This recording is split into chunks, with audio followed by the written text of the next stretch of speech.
오늘 금요일이죠. 네. 네. 근데 이번 주말 최대 뉴스는 이제 바이든 방한이겠다. 근데 바이든 대통령이 오자마자 가는 데가 평택에 있는 삼성전자 반도체 공장이에요. 물론 거기에서 이제 평택 미군 기지가 있잖아.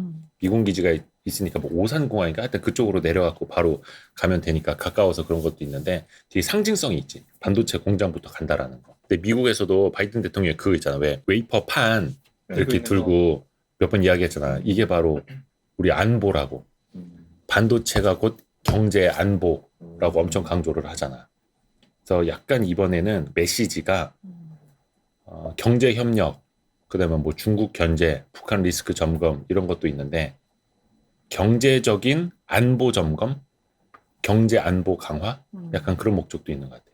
확실하게 동맹을 맺고 그 중국을 견제하는 약간 그런 것도 되지 않을까요? 이미 반도체 같은 경우에는 미국의 특허라든지 첨단 기술 포함된 그 장비들을 중국에 팔지 못하도록 했잖아요. 그래서 ASML도 뭐 중국에 장비 안 주고 있고. 근데 거기에다가 만약에 중국이 어떤 카드를 갖고 나올지 모르겠는데 지금 화두가 되는 게 칩4 동맹 이야기가 슬슬 나와요. 칩4가 뭐냐면 반도체 칩을 잘 만드는 4개 나라가 연합을 하자. 한국, 미국, 일본, 대만. 물론 이제 뭐 대만이 들어가면 이제 뭐 중국 쪽에서 엄청나게 이제 반발을 하겠지만 그게 어디까지 구체화될지는 모르겠는데 그 칩4 동맹을 하면 뭘 하려고 하는 거지? 라는 좀 생각이 난 되게 궁금하더라고. 아직 뭐 구체화된 거는 없는데 근데 이제 우리나라도 지금 반도체 장비 기업들 같은 경우에도 중국 쪽에서 오더가 굉장히 많이 오거든. 특히 우리나라에서는 핵심 장비가 아니어서 되게 많이 디스카운트 받았던 기업들. 근데 그게 중국 쪽에서는 팹을 되게 확장을 많이 하고 있어. 자꾸 막 반도체 굴게 하잖아. 그럼 장비가 모자라니까 한국 장비 볼 때 가성비가 너무 좋은 거야. 그러다 막 가져다 쓰면서 실적들도 좋아지고 있고 주가도 많이 오른 것들이 많이 있는데 근데 만약에 미국이 그런 것까지 조금 컨트롤 하려고 한다 하면은 우리나라 경제는 좀 악영향이 있을 수도 있겠지. 뭐 예를 들어서 메모리 반도체라든지 아니면 시스템 반도체 뭐 파운드리 수주라든지 이런 측면에서 중국을 조금 더 구체적으로 견제하려고 한다? 이러면 이제 우리나라 입장에서 이거는 되게 일이 커지는 거지.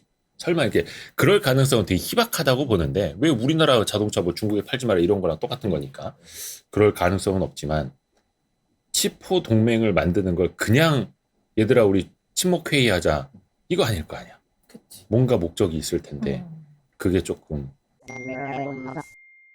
그게 IPF예요. 칩4 동맹이 IPF예요. 어서 듣기는 들었는데 근데 그게 너무 어려워. 근데 이제 FTA는 알잖아. 그렇죠? 근데 TPP 그다음에 CPTPP PPT. 파워포인트 말고 좋아했을 거. 그리고 RCEP. 근데 그렇게 나와버리면 되게 복잡해. 기자들도 어려워. 맨날 평소에 쓰는 말도 아니고. 근데 쉽게 표현하면은 다자간 무역 협의 이렇게 보면 돼. FTA는 양자 간 무역 협의. 두 나라끼리 프리 트레이딩을 위한 자유무역을 위한 협정을 맺읍시다 하는 게 FTA이고 이거를 여럿이서 같이 합시다 하고 하는 게 이제 다자간 협의거든요. 그 FTA는 양자간이라고 그랬잖아. 그러니까 무역을 하는데 관세라는 게 있잖아요. 상품을 무역을 할 때 세금을 매기는 관세라고 하는데 이걸 0으로 만들면 제일 좋겠지. 그냥 서로 막 비싸게 받으려고 하지 말고 다 제로로 받읍시다. 그럼 완전 자유무역이 되는 거잖아. 근데 거기에서부터 시작을 하는데 근데 각 나라가 지켜야 될 산업이 있어. 예를 들어서 뭐 농업이라든지 광업이라든지 자기네 산업이 뭔가 취약해서 관세를 제로로 받으면은 자기네 자국 산업이 무너질 수도 있는 것들은 보호해야 되잖아. 그러니까 그거를 협상을 하는 거야. 우리는 뭐 쌀하고 뭐 고추, 배, 무를 지켜야 돼. 근데 너네는 뭐 광물을 뭐 지켜야 되잖아. 그리고 요거는 조금씩만 관세를 받자. 그리고 몇 년에 얼마까지만 받자. 이렇게 협의를 해서 땅땅땅 해서 체결을 하는 게 FTA이고 그걸 양자간에 하는 거야. 근데 그거를 여러 나라들이 같은 기준으로 야 너네 둘이만 하지 말고 같은 조건으로 같이 하자라고 하는 게 이제 다자간 무역 협정이 되는 거예요. 그러니까 이게 일례로 들어보면은 그거예요. 내가 이제 도시락을 먹어. 도시락을 먹는데 혼자 먹는 것보다는 옆에 친구가 반찬이 나랑 다르잖아. 저 친구가 나랑 바꿔서 먹으면 더 좋을 것 같아. 그게 이제 FTA라고 보면 돼. 근데 같은 친한 친구들끼리 한 4-5명 같이 모여서 먹을 수도 있고 한 분단, 한 줄에 있는 친구들끼리 4-6명, 한 10명에서 모아서 같이 먹자. 네, 고기 반찬 있고 야채도 있고 다 좋네. 그게 이제 다자간 무역 협정이라고 이해를 하면 돼요. 근데 그것도 이제 친한 친구들끼리 아니면 가까이 있는 친구들끼리 이렇게 모일 수도 있는 거고, 또 하나가 뭐냐면 항상 밥을 먹을 때도 그렇잖아. 이걸 주도하는 친구가 있잖아. 그 주도하는 친구가 누구냐, 어떤 성격이냐에 따라서 이 다자간 무역 협정도 달라지는 거야. 그러니까 RCEP이라는 거는 그래서 중국이 주도를 한 거고, TPP는 옛날에 뭐 그 CPTPP 같은 경우도 일본이라든지 이런 데가 주도를 한 거고, 이번에 이야기가 나오는 건 뭐냐면 IPEF라는 건 미국이 주도하겠다라는 거야. 왜냐면 RCEP 같은 경우는 중국이 주도하다 보니까 미국이 환태평양 이 아시아 지역에서 자기네가 주도로 가져갈 경제 협력체가 필요한데, 그거를 IPEF라는 걸 만들어서 같이 참여해라. 근데 중요한 건 이거예요. 아까 내가 이제 도시락의 비유를 했잖아. FTA는 자유무역 협정에서 시작한다라고 했는데, 어차피 우리나라가 FTA를 맺은 나라가 58개국 정도가 되고, 뭐 협상 중인 나라 아니면 체결이 된 나라까지 하면 60몇 개국, 거의 70개 가까이 될 거예요. 근데 일일이 1대1로 맺으면 되는데 왜 다자간을 하느냐? 뭐 다자간에 필요하니까, 아니면 구역 설정을 해서 하게 되니까 다 좋아. 근데 이번에 IPEF는 성격이 달라. 미국이 이번에 바이든 대통령이 와서 23일인가 언제 이제 공식 출범을 한다고 하는데, 성격이 달라. 뭐가 달라요? 그냥 FTA가 아니야. 그냥 자유무역 협정, 관세 낮추자 이게 아니에요. 그건 이미 다 돼 있죠. 한미 FTA도 다 잘 돼 있는데. 이게 뭐냐면 한 7개가 있대. 무역 촉진, 디지털 경제와 기술 표준 정립, 공급망 회복력 달성, 탈탄소화와 청정 에너지, 인프라 구축, 노동 표준화, 탈세 및 부패 방지. 뭐 한 몇 개 더 있다고는 하는데 어렵죠. 근데 이것만 보면 무역을 촉진하고 뭐 디지털 경제, 기술 표준 정립 다 좋아. 근데 이런 건 FTA로도 할 수 있는 거야. 근데 여기 보면은 탈탄소화 청정 에너지, 노동 표준화, 탈세 및 부패 방지 이런 것들 들어가 있어.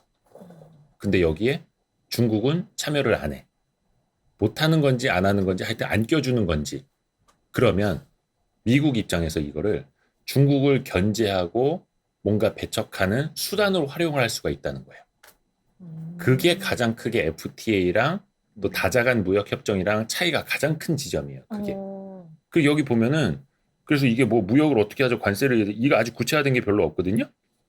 그러니까 거의 뭐 쿼드가 됐든 뭐 이런 것처럼 나중에 이게 경제가 아니라, 아까 얘기했잖아 처음에 바이든 대통령이 오는 거는 그냥 경제 문제가 아니라 경제 협력이 아니라 경제 안보 차원에서 오는 거라고. 근데 여기에 인도 퍼시픽인데 인도는 포함이 안 돼 있어. 인도는 참가를 안 해. 근데 이거는 이제 지역 이름이지 우리가 인도라고 알고 있는 그 인디아는 여기는 포함이 안 돼 있어요. 안 들어와. 인도까지 참여를 해주면 정말로 중국을 견제할 수 있는 엄청난 힘을 갖게 되는데, 인도는 참여를 안 해. 이번에 인도도 그 러시아 제재에도 참여 안 하잖아요. 오히려 러시아 가스 더 막 싸게 수입하고 막 거의 독자 노선 가고 있는데, 물론 그만큼 이게 힘이 있다는 거겠죠. 어떻게 보면은 딴 나라가 막 그렇게 했으면 아작이 났을 텐데, 이번에도 약간 인도는 그 전에도 그랬대. 그 쿼드가 너무 군사 협력체처럼 되는 거에 대해서 우리는 조금 환영하지 않는다. 이런 식으로 해서 좀 견제를 같이 했었대. 그래서 이번에 IPEF에도 참여를 안 한다는 건데, 어찌됐든 간에 나중에 IPEF가 경제 협력을 넘어서 경제 안보 동맹으로 뭔가 좀 올라갈 수도 있겠다.